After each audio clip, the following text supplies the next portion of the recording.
Okay, so if I could take care of this one deficiency, the greatest deficiency in your life, I could bet everything I own on it, you would completely change your life. And what is the greatest deficiency? The greatest deficiency in your life is the fact you don't get a good night's sleep. You know it, and I know it. And if you are getting a good night's sleep, then you're the 1% of the 1% of the 1%. And congratulations. You don't need to watch this. But this is what we're going to look at. And my goal is that by the end of this video, you're asleep. Or you know you can get to sleep just after the video, perhaps even tonight. Because I want you to be able to know how to guarantee a good night's sleep. So good that, in the words of Crazy Horse, he believed his real life was his dream life, and his secondary life was his awake life. Think of what a great sleep would give you. You get to meet people that don't exist. You have adventures that are a collage of everything you've ever had in your life.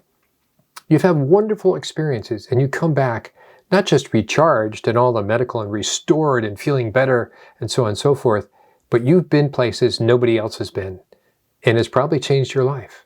And you carry that into your secondary life, as Crazy Horse would say. Let's get started.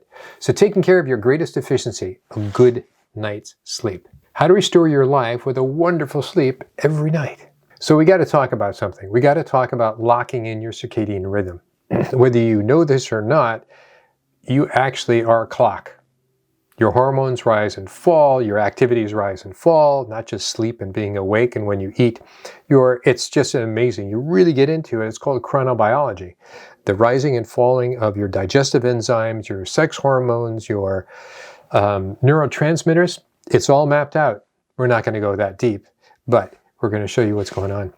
So one of the things I want to say is that this is very recent research, 2021, 2022. There's a growing link between circadian rhythms, type 2 diabetes, and Alzheimer's. So there's a lot of Alzheimer's that comes out of type 2 diabetes. It progresses to that. So it's not just, so it's type 2 diabetes. Let's go back a little bit. It's pre-diabetes, diabetes, type 2 diabetes, dementia, early dementia, cognitive impairment, and then dementia, then full-blown dementia, and Alzheimer's. That's the progression. But if you can, whether you're treating somebody or whether you're thinking about yourself, pull back in your circadian rhythm to the point that you sleep at a particular time and you're awake at a particular time, that is going to save you thousands of dollars in medical bills. But again, look at all those places and people you're going to visit. And second, the disruption of the circadian clocks promotes this progression of Alzheimer's from type 2 diabetes. They've done that in mice, and certainly it's been in humans. Okay, what does it look like? Briefly, here is the routine. You know that melatonin rises and falls. Deepest sleep is early morning. Body temperature, highest alertness is in the morning. You probably suspected that, but that's for everybody. And what I want to say, this is a little nugget here. Some people go, I'm a night owl. Oh, I can't sleep until that time or this time, and I have a really irregular pattern. Unless you are working as TSA at an airport at night and you have to work at night, for instance, TSA, work at night, and you have to sleep during the day, that's a whole different thing. But if on your own volition you have a unusual sleep pattern, that's going to work against you. In fact, those who have to work at night on a long-term basis have far higher rates of cancer and so on and so forth. So that's easily been documented again and again and again. It's not a healthy thing. They have to do what they have to do, and that's the way that goes. So if only your stress would cooperate, and this is what it would look like, right? Your melatonin rises and falls at night. And also, your melatonin really depends on the daylight you've exposed yourself to during the day. There is a correlation. Seeing full spectrum lights during the day gives you a fuller, more robust secretion of melatonin at night.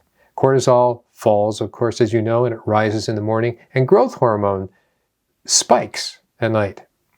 Sleep makes all this happen, and a poor sleep removes all of those rises and falls. So what do we have to do that? It's all about training your melatonin and your circadian rhythm. Let's do this. All right, so you've seen this, the rise and fall of melatonin, falls in the morning and rises at night. That's pretty much the hopeful standard pattern that your melatonin and my melatonin is having. but you need to have the bright light during the day to trigger an increase in melatonin when you go to bed. So that's an ingredient to be thinking about. Easy thing to do. So for instance, we're in Eastern Carolina. If I'm working here at my desk and I keep my curtain closed, I make sure I go down and I sit out on our deck in the back and catch some of that southern exposure sun for early spring, not just for the vitamin D, which is actually not that strong to do that, but to have my eyes see full spectrum light and really have that switch turned on. This is basically what it looks like. As we get older, we produce less and less melatonin. It doesn't mean we're going to make up the difference. We're going to have if we're 70 and we're going to have just add melatonin, because you can get it at any grocery store now. It's a hormone, by the way, to make up what we were when we were 10 or 20 or 30 years. It's less about making up the difference that you're no longer making for yourself as you get older, and more about boxing in the correct timetable for the melatonin to secretion, rise and fall. So melatonin plasma declines with age. We can see that as we get older, 50, 60, 70, and this is the peak. This is the peak time. Melatonin peaks in early childhood, puberty occurs, melatonin declines. Yep, once you develop secondary sex characteristics, it's all downhill from there, right? So that's what that is. We know that's the case. But now let's look at some real people. Here's an executive that has no time, multimillionaire, but he's just so stressed out.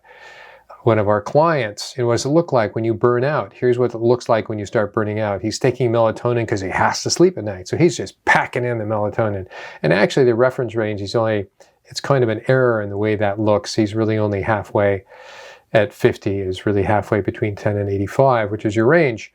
But you can see he's making a lot of DHEA, which is basically a vector for growth hormone. So that's working, but it's like really high. His cortisol is really high, which comes out of your adrenal glands, but it's still not enough for him. When you measure his saliva level, it's just not enough. So he's beginning to feel, as you burn out, you begin to have this thing called adrenal fatigue. And if you keep on pressing and pushing and pushing and pushing and pushing yourself, you will actually get into a more formal adrenal fatigue in which you just can't produce the cortisol, and that would be called Addison's disease. And it's interesting that a lot of executives actually get Addison's disease if they are executive for 10 or 20 years. Just even presidents, be interesting to measure their cortisol output before and after. President Bush, the father, ended up with Addison's disease, and of course John F. Kennedy Jr. went into the White House with Addison's disease. And so people are given various things to help their adrenal gland. Some have to be given cortisol because they're just so depleted. And another person who can't keep up with the stress in their lives, what does it look like? They can't even make enough cortisol for themselves. It's starting to burn out, and the amount of melatonin is getting less. The DHEA is getting less. It's now down to the bottom of a quarter of what it should be for that particular range, 40 to 60. When you measure his saliva cortisol, it's just not there. It's so low. He's wiped out. And it doesn't mean he's so tired he has a good night's sleep. It's just the opposite. Okay, and it gets worse. So what is worse?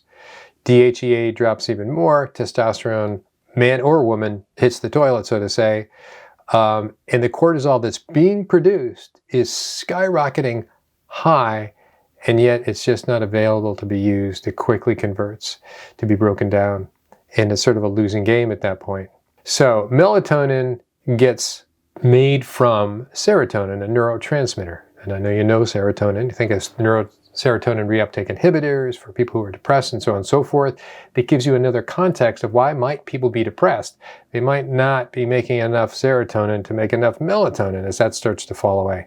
But it gets methylated. Serotonin gets methylated to melatonin. You've heard me talk about methylation before. Right down here, melatonin is a mammalian hormone, of course, synthesized by methylation of serotonin by SAMe.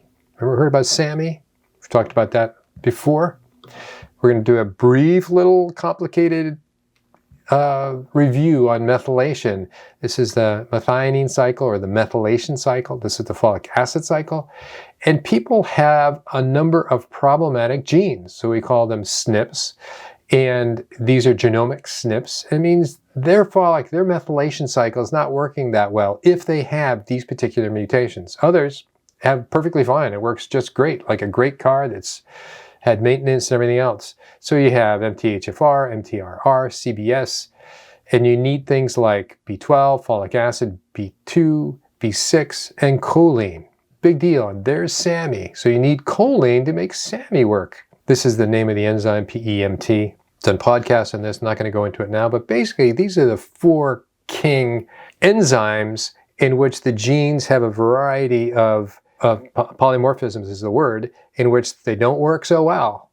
So you start adding these up and you find out about these little, what I call traffic circles. Let's go on to the next piece. These little traffic circles are not working so well. If you have bad SNPs for each one of these, you can do something about it, but by yourself, unless you have a good nutrition. So if you have a good nutrition diet, all these SNPs wouldn't matter. All these single nucleotide polymorphisms, all these mutations wouldn't matter. But our diet is so poor, especially as we get stressed. We have stress food, right? We have the Doritos, we have the chips, we have all these things that provide no nutrition at all. So our nutrition becomes worse and worse. We can't feed these particular genes, and that becomes worse and worse. So here's serotonin needs to be methylated to melatonin. It starts to not do its job, as you can well imagine. Here's another way of looking at that. There's the SAMe, there's the choline comes in here. And that's about as much as I want to go in. There's words I've talked about before, glutathiones over here. But the interesting thing is, if you just don't have enough choline in this situation, you can't get rid of the fat out of your liver, and you start having a thing called fatty liver that goes into fibrosis, which is the beginning of the dying of the liver, which then leads into non-alcoholic fatty liver, that leads into cirrhosis, which leads into a dying liver. So it's significant, and it happens more frequently than you'd probably care to you believe. So what do you do about this, right? So that's the basis. A lot of people have problem with sleep because of all the stresses in their life. So what do you do about this? These are the basics. And I'm telling you, it's going to be simple. First of all, you got to schedule your bedtime and you got to stick to it. And this is really about boundaries as well. So boundaries in the sense of, I go to bed at this time and I wake up at that time, and you have to stick to it. You don't go, well, I got a party tonight, or I have all these exceptions. That's about boundaries. It's you first, lock in your health, make sure you're making it. So for instance, in our life, we go to bed at 8 o'clock. We're up at 4:30, and that fits. But you also need to have it be in synchrony with the rising and the falling of the sun. So if it's 10 o'clock at night that you're going to bed, that's fine. And if you're 40 to 70 or older, you're really looking at about an 8-hour sleep that you need. Some people need less, yes. And I'm not going to get into REMs and all the sleep cycles. It is documented some people need less, but most of us, 99.9% of us, need 7 to 9 hours of sleep if you're over 50. So plan for it. Lock it in. These are your boundaries. This is your life you have to take care of. It's your responsibility. Most people go, well, I have to stay up for this, that, or the other thing, or when you're young, of course. Or if you have jobs, there are exceptions, but you need to lock it in as soon as you can. Finish your last meal of the day 2 hours before bed. Just stop. So if it's like us, we finish eating about 6. We have our dinner, our last meal, at 5:30. And after that, for anybody, this is recommended. We have a pot of tea, and this is our, my wife Judi makes cinnamon protein bread. And so we call it crumpets. And I know they're not crumpets now that we've talked to people from the UK, but this serves our purpose as like a dessert. And so we have 3 or 4 cups of tea come from that pot. And we have that, and that's done pretty much in 15 or 20 minutes. So that's the end of our eating. We might sit down and watch something on Netflix, but this is the routine. Why are we having this routine? It's like we're training our circadian rhythm. By the time you're dead serious about this is when you start it, this is when you finish it. You need to have very precise times to set that clock. Don't go, well, about set that clock. I kid you not, set that clock. Here's the first thing you can do for yourself. It is melatonin, but it's nothing like what you thought. This is what they call microdosing. So you're going to take 1 milligram or less, if you can find the product, 1 milligram or less of melatonin 2 hours before bed. So if you're like us, you can take it at 6 o'clock. Boom. After you finish your meal, have this 1 milligram or less. And here's here's what this is. So the blue is basically the natural, smoothed out melatonin rising at night and then falling. And here you're just trying to fill in the gap. You're trying to initiate the event of this is when melatonin rises. This is when melatonin rises. You're teaching yourself, your hormones to cooperate. Do not have, like you've seen, 5 to 20 milligrams. So unless you have cancer, unless you're really immune impaired, that's the only reason you would have such high doses of melatonin.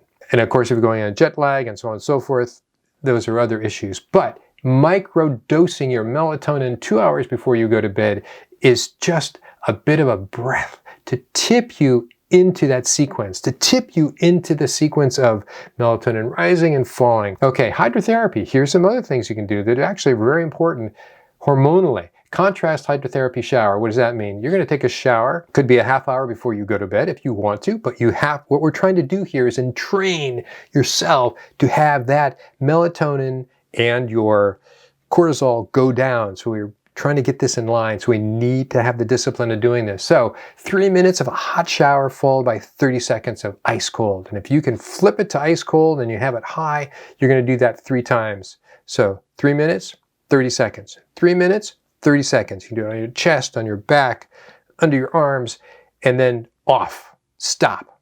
So do not continue taking a shower. All right, you also can have an Epsom salt hot bath. 10 minutes long, and it's about as hot as you can tolerate it. Obviously, with the Epsom salts dissolved, you can have that a half hour before you go to bed. So this is not forever. It's always a fallback position that you can do it. I forgot to mention that. In contrast hydrotherapy, what that does, that knocks down your cortisol. Boom, it knocks down your cortisol, so you now can relax. You sort of, in a very holistic way, cheated. You've knocked down your cortisol. Now you can finally get into the let the melatonin rise because you're microdosing it.